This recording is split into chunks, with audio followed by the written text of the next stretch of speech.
for those of you out there wondering how the Deathlayer got its name and why it's called Deathlayer, so the Deathlayers are originally from Germany.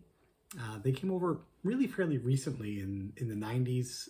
Greenfire Farm in Florida imported the birds here to the US, so they're relatively new here and relatively endangered worldwide. The name comes from the translation there. So in Germany, they're called Totleggers.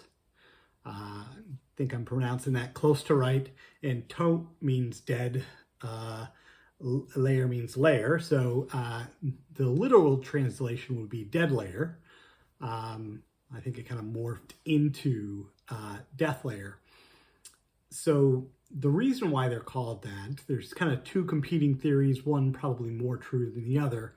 One thought is that they are so productive that they're going to lay an egg every day until they die, which has proven kind of not to be true. They're more, moderately productive. 200, 250 eggs a year is kind of more common, but not falling off as much in the winter as some other birds might.